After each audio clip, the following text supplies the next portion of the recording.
Crawford, you're part of Camp Casey now. So all of you are welcome. Welcome to the Camp Casey reunion tent that will be on the mall in Washington, D.C. And we want all of you all to be there. Thanks so much for coming out for us right now. And as those of you at the Crawford know, Ann Wright is camp manager up there. She was there all 25 days, right at Cindy's side. And let's give her one more hand for Ann Wright.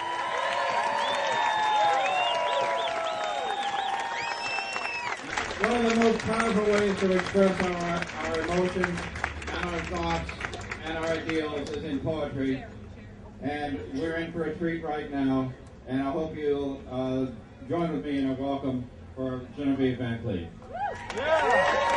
Hey, Austin, Clinton. Now, he might have liked the ladies, but at least he wasn't a warmongering, profiteering liar. Now, listen to me. I can live with the intern, but thousands of dead Americans are a little harder to swallow. But don't you miss him anyway? I miss his mama. Remember her? Skunk stripe, shiny tracksuit, always on her way to Vegas. Woo-hoo! My baby's the president. Woo-hoo! My baby's the president. You can trust people like that. Being dumb is expensive. You see, just like Mama Clinton and Christ, I am just a little bit sick of all those churchy people that can't mind their own business, telling me and my family how to get born, who to love, who to hate, who to shame, and how to die. Shit.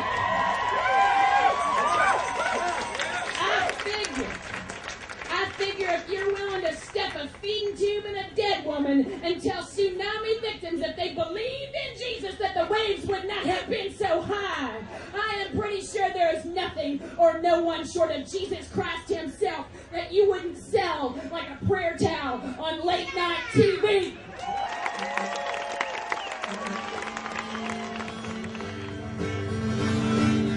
Yes, I hear you shout with confidence as you praise the Lord. And you talk about this God you know so well. You talk of Armageddon and your final victory when all the evil forces go to hell. Well, you best hope you've chosen wisely on the right side of the Lord, and when you die, your conscience it is clear. You best hope your atom bombs are better than the sword at the time when your reckoning is here. 'Cause I don't think Jesus would send gunships into Bethlehem or jets to raise the towns of Timorese. I don't think Jesus would lend money to dictators or drive those SUVs. I don't think Jesus would ever have dropped a single ounce of napalm. Who would Jesus bomb? Who would Jesus bomb? Who would Jesus bomb?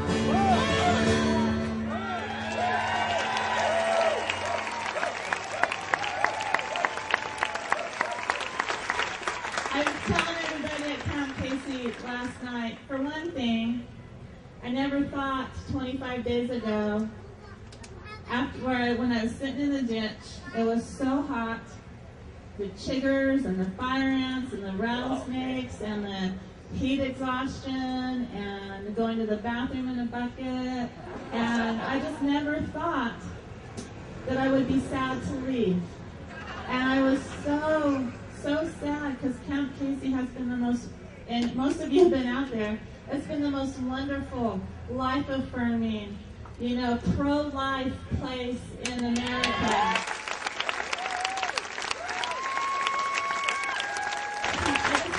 When anybody says I'm courageous, I'm not. When anybody says I'm brave, I'm not. Because I believe to be brave or courageous, you have to have fear. And I'm fearless. I'm fearless and stupid. So you might tell people, no, she's not brave, she's not courageous, she's fearless. Because you know what? They did the worst thing they can do to me on April 4th, 2004. They took my oldest son away from me for nothing. And I wanted to come up here and say, George Bush, you keep saying my son died for a noble cause. What is that noble cause? Why did you send my son, my oldest child, my baby boy, to die? And you know what he said yesterday? And now I finally know it, and he finally admitted it. He said, we have to keep our troops in Iraq to protect the oil fields from the terrorists.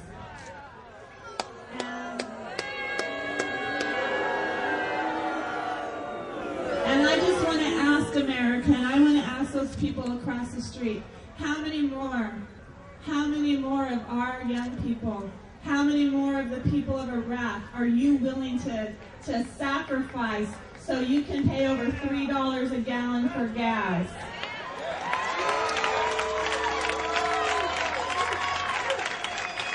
You can't say freedom and democracy anymore because Iraq is turning into an Islamic republic that's repressive to women, and it's repressive to anybody who doesn't believe the same way they believe. So he can't say freedom and democracy, and I've challenged him time and time again. He kept on saying that we have to stay the course, we have to complete the mission to honor the sacrifices of the ones who are already fallen. So I boiled it down and I said, Mr. President, you mean you're willing to kill more Americans because you've already killed so many?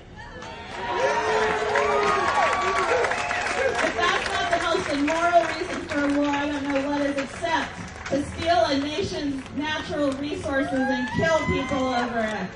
We have to hold him accountable.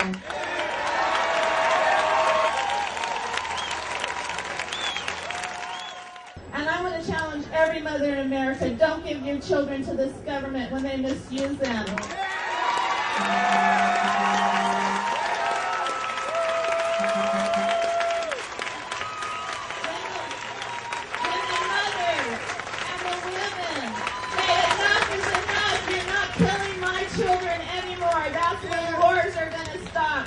That's our challenge today, and I wonder how many people across the street are willing to go sign up now and fight in this immoral war.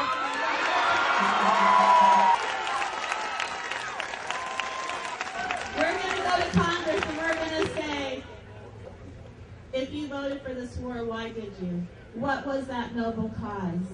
We're going to ask them that, but we're also going to ask them how many more of our children and innocent Iraqis whose only crime was to be born in Iraq at the wrong place at the wrong time. They were no threat to the United States of America.